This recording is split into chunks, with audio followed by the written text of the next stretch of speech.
Hi friends, എല്ലാവർക്കും നമസ്കാരം. പുതിയൊരു വീഡിയോയിലേക്ക് സ്വാഗതം. ഇന്ന് ലാലേട്ടന്റെ ലേറ്റസ്റ്റ് ഇപ്പം ട്രെൻഡിങ് ആയിരിക്കുകയാണ് ആ ഇന്റർവ്യൂ. ഭരദ്വാജ് രംഗനായിട്ട് നടന്ന ബറോസിന്റെ റിലീസിനോടനുബന്ധിച്ച് നടന്ന ഇന്റർവ്യൂ ആണ്. അതിൽ പല കാര്യങ്ങളോട് സംസാരിക്കുന്നുണ്ട്. അതിൽ നമ്മുടെ പൃഥ്വിരാജിനെ കുറിച്ചും എമ്പുരാനെ കുറിച്ചും, എസ്പെഷ്യലി പൃഥ്വിരാജിനെ കുറിച്ചാണ് ഇന്റർവ്യൂർ ചോദിച്ചത്. സോ അദ്ദേഹം പറഞ്ഞൊരു മറുപടി, പൃഥ്വിരാജിനെ പറ്റി പറഞ്ഞ വാക്കുകൾ, അത് ഭയങ്കരമായിട്ട് ട്രെൻഡിങ്ങിൽ പോവുകയാണ്. കാരണം അത് വളരെ വ്യക്തമായിട്ട് കുറച്ച് ഓപ്പൺ ആയിട്ട് ലാലേട്ടൻ ഗംഭീരമായിട്ട് വളരെ ക്ലിയർ ആയിട്ട് പൃഥ്വിരാജ് എന്ന ഡയറക്ടർ എങ്ങനെയാന്നുള്ളത് വ്യക്തമായിട്ട് പറഞ്ഞിട്ടുണ്ട്. രവിയുടെ ചോദ്യം അതായിരുന്നു, പൃഥ്വിരാജ് എന്ന ഡയറക്ടർ എങ്ങനെയാണ്. സോ അദ്ദേഹം വളരെ ക്ലിയർ ആയിട്ട്, കാരണം നമ്മൾ പല സോഴ്സിൽ നിന്ന്, ഞാനിപ്പോ ടോവിനോ പറയുന്നത് അല്ലെങ്കിൽ വേറെ പൃഥ്വിരാജ് തന്നെ ലാലേട്ടൻ വെച്ച് ലൂസിഫറിൽ 17 ടേക്ക് വരെ ലാലേട്ടൻ വെച്ച് പോയിട്ടുണ്ടെന്ന് പൃഥ്വിരാജ് പറഞ്ഞത്, പല അദ്ദേഹത്തിന്റെ കൂടെ വർക്ക് ചെയ്ത ആക്ടേഴ്സ് പൃഥ്വിരാജിന്റെ മനസ്സിലുള്ള റിയാക്ഷനും ആ ഒരു സീനിനെ കുറിച്ച് പൃഥ്വിരാജിന് ഭയങ്കര ക്ലാരിറ്റിയും ഇതുണ്ടാവും. അതിനൊരു പൊടിക്ക് മുകളിലോട്ടോ താഴേക്കോ പോകാൻ ആക്ടേഴ്സിനെ പോലും സമ്മതിക്കാത്ത ഒരു ഡയറക്ടർ ആയിരുന്നു ലൂസിഫറിൽ പൃഥ്വിരാജ് എന്ന് പലരും, ബൈജുവിനെ പോലത്തെ ആക്ടേഴ്സ് പലരും, അത് എനിക്കിപ്പോഴും ഓർമ്മയില്ല, ബൈജു എന്ന് പറഞ്ഞ ആക്ടർ പറഞ്ഞത് ലാലേട്ടനെ കൊണ്ട് പോലും ഒന്നും എക്സ്ട്രാ ചെയ്യിച്ചിട്ടില്ല. അത് അത് അത് പൃഥ്വിരാജ് പോലും പറഞ്ഞിട്ടുണ്ട്, അല്ലെങ്കിൽ പലരും പറഞ്ഞിട്ടുണ്ട്. അത്ര എന്താ പറയാ, അത്ര അദ്ദേഹത്തിന്റെ മനസ്സിലുള്ളത് മാത്രം എനിക്ക് സ്ക്രീനിൽ കണ്ടാൽ മതി എന്നുള്ള ആ ഒരു നിശ്ചയമുള്ള ഒരു director. Prithviraj. And I have told Prithviraj this. I love Bro Daddy. Yeah, I like that film a lot, and it's very difficult to direct comedy. So I was telling him that this is a very, very nicely done Prithviraj is film. an amazing director. He knows about, see, the lensing. That is the main thing. He knows about the equipment. He knows about the lensing. He knows about the actors. Right, And he'll keep on asking you till he gets, he will make you do that. That's all. He's a highly committed director. right, And it's very tough to work with him. No, it is like you have to surrender yourself. That is the thing. You have to give nothing, no ego, nothing. Because for the character, he'll ask and he'll get it. That's the same thing. Because the entire film is in his head. right, So he cannot make a flaw. That is a kind of commitment. right. But the other new അതായത് ഭയങ്കര വളരെ clear ആയിട്ട് പറഞ്ഞിട്ടുണ്ട്. ഭയങ്കര amazing ഡയറക്ടറാണ് പൃഥ്വിരാജ്.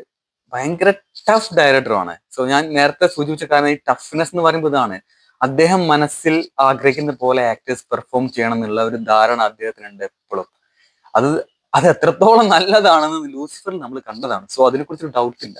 ലൂസിഫറിൽ നമ്മൾ കണ്ടതാണ്, ലാലേട്ടൻ അല്ല അവിടെ, വെറും സ്റ്റീഫൻ നെടുമ്പള്ളി മാത്രം കാണാൻ സാധിച്ച, ലാലേട്ടനെ കൊണ്ട് കണ്ണുകൾ പോലും അടപ്പിക്കാതെ പൃഥ്വിരാജ് പറഞ്ഞ ഓർമ്മയുണ്ട് കൊടുത്ത ഇൻസ്ട്രക്ഷൻ. കാരണം ഈ കണ്ണുകൾ ബ്ലിങ്ക് ആവരുത് എപ്പോഴും എന്നൊക്കെ പറഞ്ഞു. സോ അദ്ദേഹത്തിന് പണി അറിയാവുന്നത് കൊണ്ട് അദ്ദേഹത്തിന് മുമ്പിൽ സറണ്ടർ ആവുക, അതാണ് ബെസ്റ്റ്. ഇത്രേ ഉള്ളൂ. കാരണം ഇതിലും ലാലേട്ടൻ പറയുന്നത്, അതൊരു ലാലേട്ടൻ ഇന്ന വേ ഓഫ് നല്ല രീതിയിലാണ് പറഞ്ഞത്. ടഫാണ് പൃഥ്വിരാജ്. കാരണം പക്ഷെ അദ്ദേഹത്തിന് സറണ്ടർ ആവണം. അദ്ദേഹം വേണ്ടത്, അദ്ദേഹത്തിന് കിട്ടുന്നത് വരെ, അദ്ദേഹം ആ മനസ്സിൽ ആഗ്രഹിച്ച് കിട്ടുന്നവരെ അദ്ദേഹം പുഷ് ചെയ്തത് എടുക്കും ആക്ടേഴ്സിന്. അത് അദ്ദേഹത്തിന് അറിയാം. അദ്ദേഹത്തിന് പണി നല്ലപോലെ ചെയ്യാൻ അറിയാം. നമ്മൾ പോയി സറണ്ടർ ആയി കൊടുക്കണം. അപ്പം ഒരു കൺവിക്ഷൻ, നമ്മളൊരു ഡയറക്ടർ എന്ന് പറഞ്ഞാൽ, നമുക്ക് സ്വതവേ പൃഥ്വിരാജിനെ നമുക്കറിയാം. നമ്മള് മലയാള സിനിമയത്തല്ല, നമ്മൾക്ക് അറിയാവുന്ന ഒരു നോൺ ഒരു മലയാളി, ഒരു ഭയങ്കര ഇന്റലിജന്റ് ആയ ഒരു ഹ്യൂമൻ ബീയിങ് ആണ് പൃഥ്വിരാജ് നമ്മൾ കൺസിഡർ ചെയ്യുന്നത്. ഇപ്പം നമ്മൾ ആക്ടറും ഡയറക്ടറും ഒക്കെ മാറ്റി വെച്ചാൽ പോലും പൃഥ്വിരാജ് എന്ന് പറഞ്ഞ ഒരാളെ ഒരു ഓഡിയൻസ് എല്ലാവരും കാണുന്നത് ഭയങ്കര വിവരമുള്ള, വെരി ഇന്റലിജന്റ്, വെരി സ്റ്റബോൺ, എന്താ പറയാ, ഭയങ്കര കോൺഫിഡന്റ് ഉള്ള ഒരാളൊക്കെ ആയിട്ട് നമ്മൾ പൊതുവെ അദ്ദേഹത്തിന്റെ ആറ്റിറ്റ്യൂഡും അദ്ദേഹത്തിന്റെ സംസാരവും ഒക്കെ അങ്ങനെയാണ്. സോ അത് തന്നെയാണ് അദ്ദേഹത്തിന്റെ വർക്കിലേക്ക് വരുമ്പോൾ അതാണ് അദ്ദേഹത്തിന്റെ എസ്പെഷ്യൽ ഡയറക്ഷനിലേക്ക് വരുമ്പോഴും അദ്ദേഹം അത്ര തന്നെ സ്ട്രോങ് ആണ്. ഇപ്പൊ ലാലേട്ടനാണെങ്കിൽ പോലും, ആരാണെങ്കിലും അദ്ദേഹം അത് വെരി ഹൈ പ്രൊഫഷണൽ ആണ് അദ്ദേഹം. പിന്നെ മാത്രമല്ല, ഇതൊക്കെ നമുക്ക് അറിയുന്നതാണ്. നമ്മള് ലാലേട്ടനും എടുത്തു പറയുന്നത് ലെൻസിങ്ങിനെ കുറിച്ച് അറിയാം, എക്യുപ്മെന്റ്സിനെ കുറിച്ച് അറിയാം. എസ്പെഷ്യലി അദ്ദേഹം ആക്ടർ ആയതുകൊണ്ട് ഓഫ് കോഴ്സ് ആക്ടറിനെ കുറിച്ച് അറിയാം. സോ ഇത് വലിയൊരു ബ്ലെൻഡിങ് കോമ്പിനേഷൻ ആയിരിക്കും ഡയറക്ടർക്ക് വേണ്ട കോമ്പിനേഷൻ. ഇതൊന്നും അറിഞ്ഞില്ലെങ്കിൽ ഡയറക്ടർ ആവും എന്ന് പൃഥ്വിരാജും പറഞ്ഞിട്ടുണ്ട്. പക്ഷേ ഇതൊക്കെ അറിയാവുന്ന ഒരു ഡയറക്ടറെ കുറിച്ച് ചോദിക്കും. അതായത് ക്യാമറ എന്താണ്, മ്യൂസിക് എന്താണ്, ലെൻസ് എന്താണ്, ആക്ടിങ് എന്താണ്, ഇതൊക്കെ അറിയുന്ന ഒരു വെരി റെയർ കോമ്പിനേഷൻ ആണ് പൃഥ്വിരാജ് എന്നുള്ളത് ആണ് എന്റെ അഭിപ്രായം.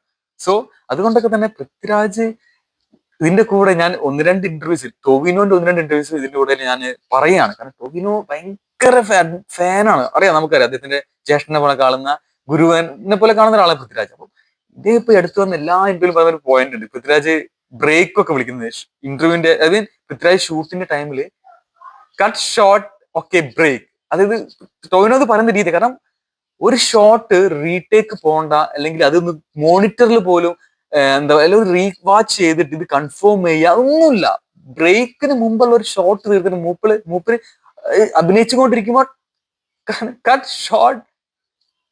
ഷോട്ട് ഓക്കെ ബ്രേക്ക് അങ്ങനെ പറയുന്നത് പല ഇന്റർവ്യൂലായിട്ട് ടോവിനോ പറയുന്നത് കേൾക്കാം. മൂവിയിലെ ഡയറക്ടേഴ്സിനോടൊക്കെ നിങ്ങൾ ഇങ്ങനെ ആവണം എന്നൊക്കെ പറയുന്നതിനെ കുറിച്ച് വീഡിയോ. അതിന്റെ കൂടെ ടോവിനോ പറഞ്ഞ വേറൊരു സംഭവം കൂടി ഉണ്ട്. ഡയറക്ഷൻ വെച്ച് എമ്പുരാനിലേക്ക് വന്നപ്പോൾ ഉള്ള വ്യത്യാസം ചോദിച്ചപ്പം, ഇതും എന്റെ വീഡിയോയുടെ താഴെ ഉള്ള ഹൈപ്പ് എന്ന് പറയുന്നുണ്ട്. അത് ഒരു കുഴപ്പമില്ല, കാരണം ഈ സിനിമയ്ക്ക് വേണ്ടി ഞാനത് മറന്ന്. ഞാൻ എപ്പോഴും പറയുന്ന പോലെ എത്ര ഹൈപ്പ് കൊടുക്കും.